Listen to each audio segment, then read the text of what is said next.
Good morning all of you. Last class में हमने जो फर्स्ट यूनिट स्टार्ट करी थी, ठीक है, फर्स्ट हमारे बीएससी फर्स्ट ईयर के पेपर सेकंड, जिसका नाम है micrology, microbiology and plant pathology, ठीक है। हमने यूनिट फर्स्ट का एक टॉपिक जो है, सबसे पहला टॉपिक जो है वो पढ़ लिया था, जनरल कैरेक्टरिस्टिक्स ऑफ फंगस, ठीक है। नेक्स्ट जो टॉपिक हम आज स्टार्ट कर रहे हैं वो है classification proposed by Alexopoulos and Mills, ठीक है। Classification proposed by Alexopoulos and Mills. तो सबसे पहले हम एजेंडा देख लेते हैं हमारा यहाँ पर।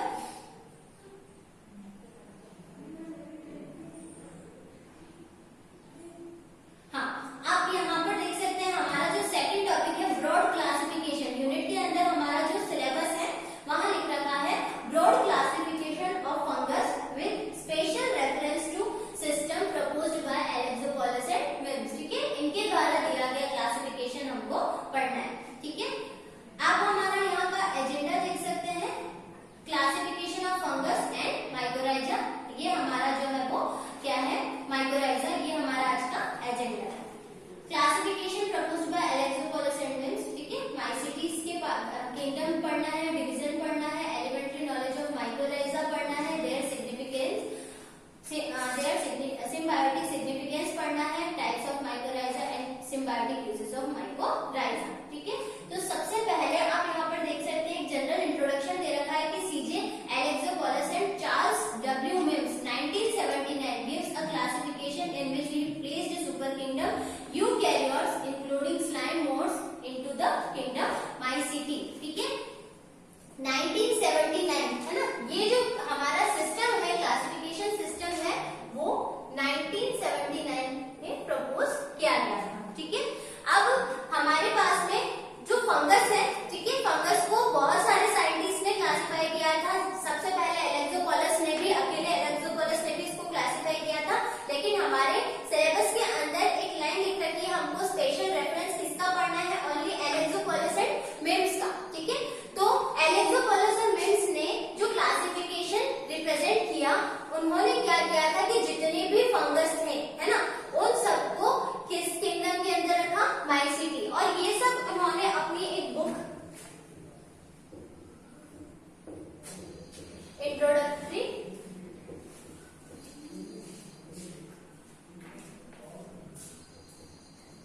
माइकोलॉजी, ठीक है, ये सब उन्होंने अपनी एक बुक में लिखा जिसका नाम था इंट्रोडक्टरी माइकोलॉजी, ठीक है।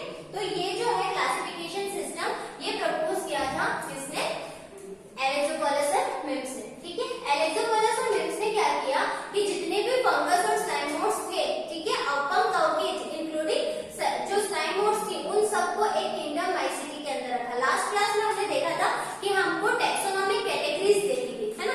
टैक्सोनॉमिक कैटेगरीज के अंतर्गत हमने देखा था kingdom, division, class, order, family, genus, species, ये टैक्सोनॉमिक कैटेगरीज हम फॉलो करते हैं। तो ये कैटेगरीज हमको इसके अंदर देखने को मिलेगी, ठीक है। और हमको क्या क्या किंगडम है, क्या डिवीजन है, ये ध्यान में रखने वाला है, ठीक है। तो टर्म थोड़ी सी डिफिकल्ट हो सकती है, लेकिन ज्यादा नहीं है, ठीक है। आप 2 से 3 बार लर्न करेंगे तो इजीली याद हो जाएगी। तो classification proposed by Alexopoulos and Mills 1979 introductory mycology, इन्होंने सारी की सारी कवकों को किंगडम किसमें रखा, माइसिटी के अंदर रखा, ठीक है। और माइसिटी की विशेषता क्या थी, है ना, इस किंगडम की विशेषता क्या थी कि इनके अंदर क्लोरोफिल जो था वो क्या था, एब्सेंट था। क्लोरोफिल एब्सेंट था, इसका मतलब क्लोरोप्लास्ट एब्सेंट था, इसका मतलब ये फूड फॉर्मेशन नहीं कर सकते। न्यूट्रिशन के बेसिस पर ये कैसे होंगे, हेटेरोट्रॉफिक होंगे। सेल वॉल जो है वो किसकी बनी हुई होगी, काइटिन की बनी हुई होगी। सेल वॉल किसकी बनी हुई होगी, काइटिन की, ठीक है। अगर साइटोप्लाज्म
प्लाज्मोडियोफोरोमाइसीटीज, ठीक है। तो हैप्लोमेस्टिगोमाइकोटिना को फर्दर 3 क्लासेस के अंदर डिवाइड किया गया, काइट्रिडियोमाइसीटीज, हाइपोकाइट्रिडियोमाइसीटीज, प्लाज्मोडियोफोरोमाइसीटीज, ठीक है। नेक्स्ट आता है डिप्लोमाइकोटिना। अब आता है डिप्लोमेस्टिगोमाइकोटिना, ठीक है। डिप्लोमेस्टिगोमाइकोटिना में सारे ऑर्गेनिज्म जो होंगे, ठीक है, डिप्लॉयड होंगे। एक क्लास आती है आपकी ओमाइसीटीज। ओमाइसीटीज क्लास के अंदर जो सेल वॉल होती है ना, ये इसकी क्या है, एक विशेषता बोल सकते हैं कि सेल वॉल जो होती है वो किसकी बनी हुई होती है, सेल्यूलोज की, ठीक है। ओमाइसीटीज क्लास, ठीक है, ओनली एक ही क्लास है डिप्लोमेस्टिगोमाइकोटिना की। और फर्दर आता है लास्ट आपका डिवीजन जो है वो है एमेस्टिगोमाइकोटिना।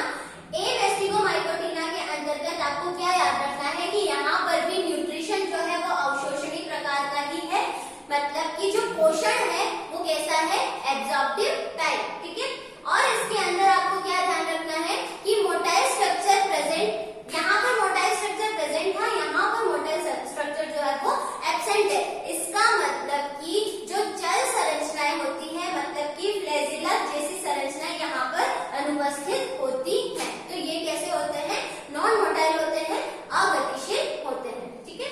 नेक्स्ट हम देखते हैं कि एमेस्टिगोमाइकोटिना को फर्दर इन्होंने कितने ग्रुप्स के अंदर डिवाइड किया।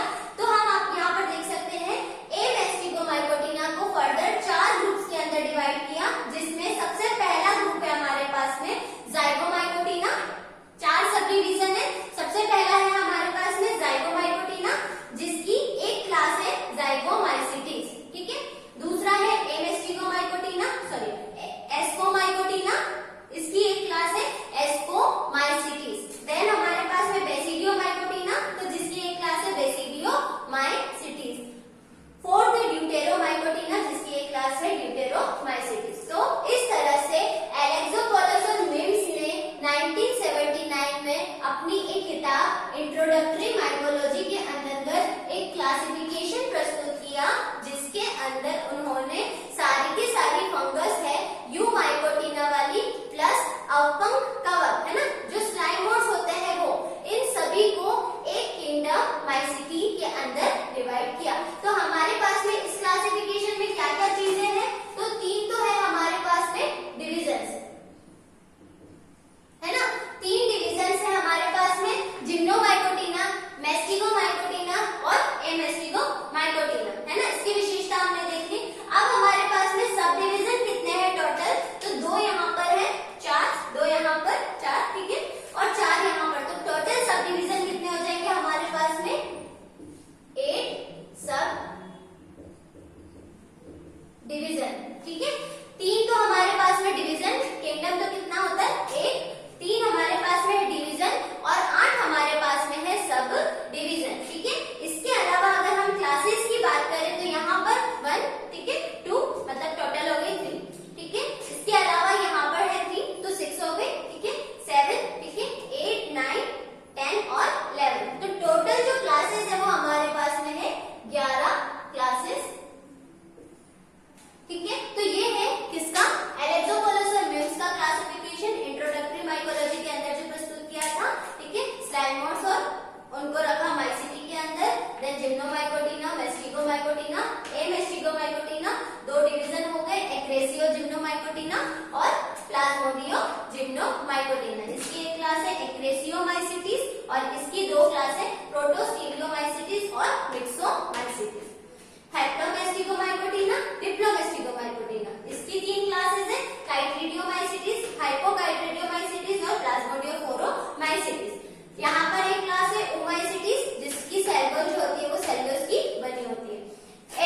माइकोटिना और ड्यूटेरोमाइकोटिना। ठीक है, फर्दर यहाँ पर क्लासेस दे रखी है एक्रेसियोमाइसिटीज, प्रोटोस्टीमियोमाइसिटीज, मिक्सोमाइसिटीज, यहाँ पर है काइट्रिडियो, हाइपोकाइट्रिडियो और प्लाज्मोडियोफोरोमाइसिटीज। डिप्लोमास्टिकोमाइकोटिना में एक क्लास है ओमाइसिटीज और यहाँ पर फर्दर 4 हो गई, जाइगोमाइकोटिना, एस्कोमाइकोटिना, बेसिडियोमाइकोटिना और ड्यूटेरोमाइकोटिना। यहाँ पर दो आपकी मेन एक क्लास है जाइगोमाइसिटीज, उसके अलावा ट्राइकोमाइसिटीज भी आती है। ठीक है, एस्कोमाइसिटीज, बेसिडियोमाइसिटीज और ड्यूटेरोमाइसिटीज, यहाँ पर फॉर्म सब क्लासेस भी दे रखी है। ठीक है,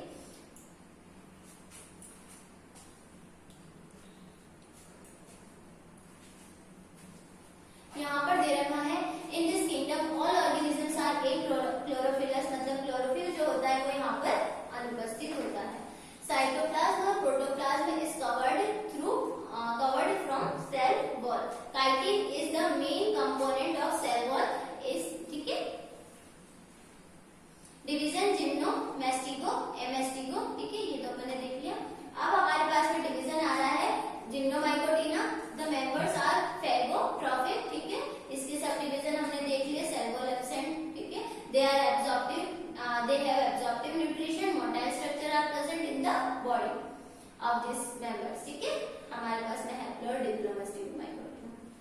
देन हमने देखा एमेस्टिकोमाइकोटिना, जिसके अंतर्गत the members of this division have absorptive nutrition and they don't have any motile structure. ठीक है, any motile structure है ना, ये motile structure है। ठीक है, यहाँ पर motile structure आ जाएगा।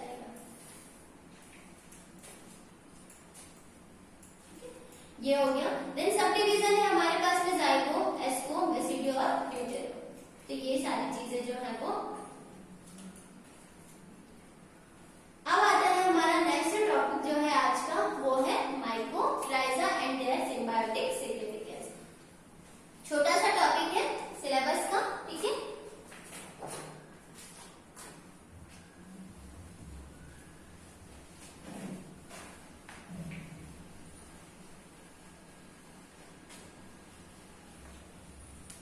माइकोराइजा मैंने लास्ट क्लास में भी डिस्कस किया था कि माइकोराइजा क्या होता है ना, कवक मूल, हिंदी में हम बोलते हैं उसको कवक मूल। ठीक है, तो कवक मूल जो है वो किसका उदाहरण है, सिम्बायोटिक एसोसिएशन का, सहजीवी संबंध का। ठीक है, सहजीवी संबंध का मतलब क्या होता है, ये भी हमने डिस्कशन किया था कि जब दो ऑर्गेनिज्म है ना म्यूचुअल बेनिफिट्स के साथ में है ना ऐसे रिलेशन में रहे। ठीक है, जिससे कि दोनों को फायदा हो। ठीक है, तो माइकोराइजा जैसे हमारे पास में एक और एग्जांपल आया था, हमने पढ़ा था लाइकेन के बारे में। ठीक है, तो नेक्स्ट जो हमारा टॉपिक है वो है माइकोराइजा।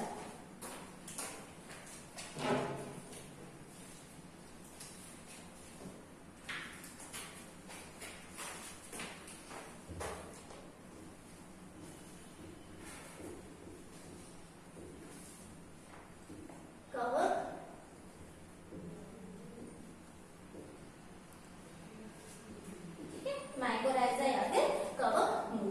ठीक है, माइकोराइजा जो है वो किसका उदाहरण है, हमने देखा था माइकोराइजा जो है वो सिम्बायोटिक एसोसिएशन, सिम्बायोटिक एसोसिएशन का उदाहरण है, मतलब कि सहजीवी संबंध का उदाहरण है। ठीक है, सहजीवी संबंध का उदाहरण है। माइकोराइजा जो है वो सहजीवी संबंध का उदाहरण है। ठीक है, अब यहाँ पर हमने देखा कि माइकोराइजा जो है वो कैसे फॉर्म होता है, तो जब कवक हायर प्लांट्स की रूट्स के साथ रहे तो क्या फॉर्म होगा, माइकोराइजा। ठीक है, जब कवक किसके साथ रहे, रूट्स ऑफ हायर प्लांट्स। ठीक है, तो हायर प्लांट्स की रूट्स के साथ में जब भी रहेगी तो क्या फॉर्म होगा, माइकोराइजा, कवक मूल। अब यहाँ पर है ना, वैसे ही हमने देखा था कवक जब एल्गी के साथ में होगी लाइकेन फॉर्म करेगा, तो अब यहाँ पर कवक और ये भी हमने देख लिया कि रूट्स जो है वो फंगस को क्या उपलब्ध करवा रही थी, फूड। ठीक है, और कवक जो है वो क्या उपलब्ध करवा रहा था, वाटर। ठीक है, क्योंकि दोनों को फायदा होना चाहिए, सिम्बायोटिक एसोसिएशन का एग्जाम्पल है। ठीक है, तो अब सबसे पहली बात माइकोराइजा होता क्या है, ये तो हमने देख लिया कि ये सिम्बायोटिक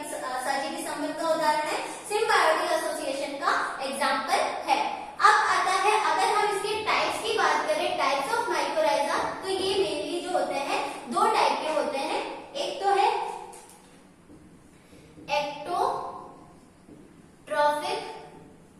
माइकोराइजा और दूसरा है एंडोट्रॉफिक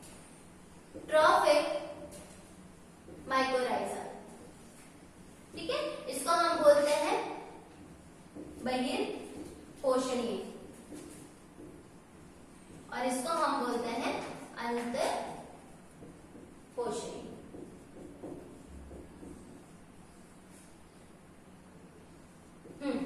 तो क्या होता है एक्टोट्रॉफिक माइकोराइजा और एंडोट्रॉफिक माइकोराइजा? मतलब कि जब कवक जो है वो हायर प्लांट्स की रूट्स की सतह पर रहे, मतलब कि on the surface of roots. कौन? Fungus. Fungus are on the surface of the root. तो ऐसे कवक को, ऐसे माइकोराइजा को हम क्या बोलते हैं? एक्टोट्रॉफिक माइकोराइजा। मतलब कि अपन ने क्या बोला कि कवक जो है वो जड़ों के साथ में तो है, लेकिन वो जड़ों के अंदर ना होकर के केवल जड़ों की सतह के, है ना, आसपास ही प्रेजेंट हो। तो इस टाइप के माइकोराइजा को हम क्या बोलते हैं? एक्टोट्रॉफिक माइकोराइजा, है ना, जिसमें कवक जो है वो जड़ों की सतह पर उपस्थित होंगे, है ना। ये जो दो टाइप हम पढ़ रहे हैं किसके? माइकोराइजा के, वो किसके बेसिस पर है? तो ये जो टाइप्स है वो कवकों की उपस्थिति के आधार पर है। प्रेजेंस ऑफ फंगस, है ना, मतलब कि कवक जो है वो जड़ों में कहाँ उपस्थित है? सतह पर है, बाहर की तरफ है या फिर अंदर की तरफ है? तो ये जो दो टाइप हम पढ़ रहे हैं किसके? माइकोराइजा के, वो किसके आधार पर पढ़ रहे हैं हम? कि कवक की उपस्थिति कैसी। हमने देखा कि जब कवक रूट्स की सरफेस पर प्रेजेंट हो, रूट्स की बाहरी तरफ प्रेजेंट हो, तो ऐसे कवकों को हम क्या बोलते हैं? एक्टोट्रॉफिक माइकोराइजा। ठीक है, तो एक्टोट्रॉफिक माइकोराइजा के एग्जांपल में हमारे पास में आ जाएगा, एक है एमेंशिया, ठीक है, और एक है आपका बॉलिटस, है ना। ये दोनों के दोनों जो मेंबर है वो बेसिडियोमाइसीटीज क्लास के मेंबर है।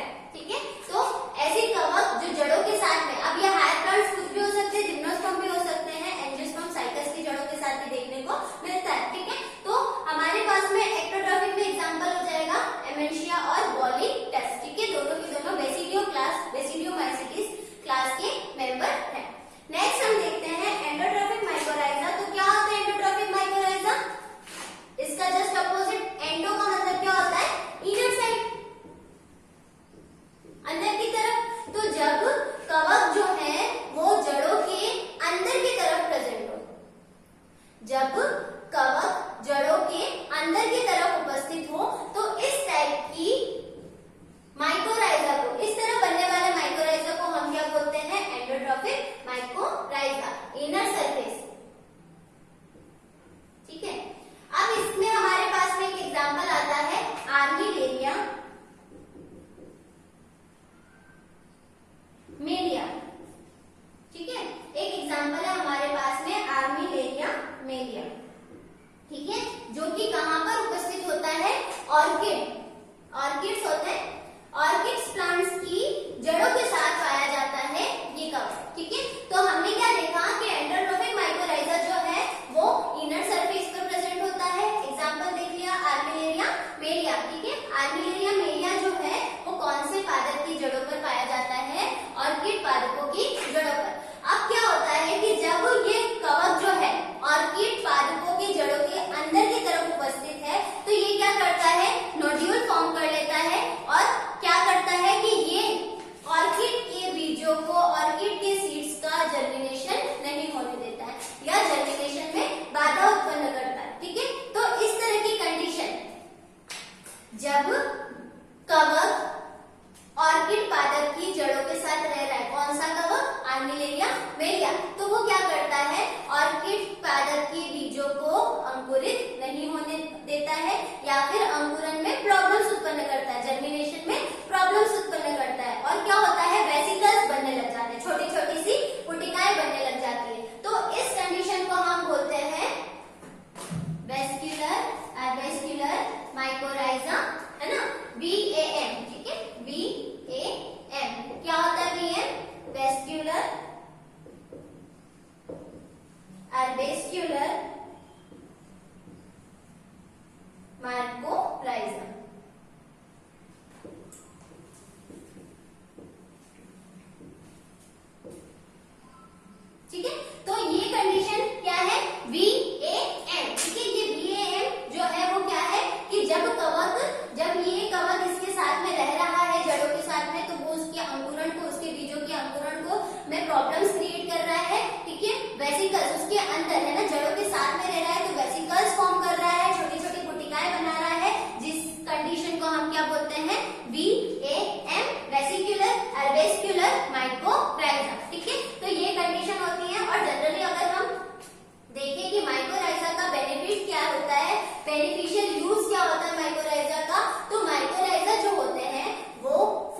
वनों में उपस्थित जो भी पादप हैं उनको पोषण पदार्थ उपलब्ध करवाते हैं, क्योंकि ये जड़ों से फास्फोरस और बहुत सारे न्यूट्रिएंट्स का क्या करते हैं, एब्जॉर्प्शन करते हैं। तो ये क्या करते हैं, सॉइल से जितने भी पदार्थ, जितने भी न्यूट्रिशन है उसको एब्जॉर्ब करके क्या करते हैं, प्लांट्स को उपलब्ध कराते हैं। तो ये इसका फायदा हो गया कि न्यूट्रिएंट्स पदार्थ को उपलब्ध करवाना पादपों को। उसके अलावा हम बात करें तो फॉरेस्ट प्लांट के लिए ये वाटर का एक अच्छा स्रोत होता है, क्योंकि अपन ने क्या बोला कि ये फंगस जो होते हैं वो जड़ों को वाटर उपलब्ध करवाते हैं। तो माइकोराइजा जो है वो क्या करेंगे कि प्लांट्स के लिए वाटर कैपेसिटी बढ़ाएंगे। उसके अलावा अगर रूट नोड्यूल्स प्रेजेंट है तो वो उसकी कार्यक्षमता बढ़ाएंगे। तो माइकोराइजा के सिम्बायोटिक यूज भी बहुत सारे हैं, जैसे कि वाटर है ना, फॉरेस्ट प्लांट के लिए वाटर हो गया, न्यूट्रिएंट्स हो गया, ठीक है, खनिज पदार्थ हो गए। उसके अलावा रूट नोड्यूल्स की कार्यक्षमता बढ़ाता है, ठीक है, भोजन उपलब्ध करवाता है। तो इस टाइप से हमारे पास में माइकोराइजा का एक छोटा सा टॉपिक जो है वो खत्म होता है। माइकोराइजा कवक मूल हमने क्या देखा, किसका उदाहरण है, ये सिम्बायोटिक एसोसिएशन सहजीवी संबंध का उदाहरण है, जिसमें हमने देखा कि फंगस जो है वो कहाँ रहता है, हायर प्लांट्स की जड़ों के साथ में रहता है। तो फंगस जो है वो जड़ों को वाटर उपलब्ध करवाता है, जल उपलब्ध करवाता है, और ये इनको फूड जो है वो, भोजन जो है वो उपलब्ध कराते हैं। अगर हमने टाइप्स की बात करी तो हमारे पास में दो थे, एक्टोट्रॉफिक और एंडोट्रॉफिक माइकोराइजा। जब कवक जो है वो जड़ों की सतह पर पाए जाए तो एक्टोट्रॉफिक, एग्जांपल एमेंशिया और बोरेटस, बेसिडियोमाइसीट्स क्लास के मेंबर है। और जब कवक जो है वो हायर प्लांट्स की जड़ों के रूट्स के अंदर की तरफ उपस्थित हो तो ऐसी कंडीशन को हम बोलते हैं एंडोट्रॉफिक माइकोराइजा, ठीक है।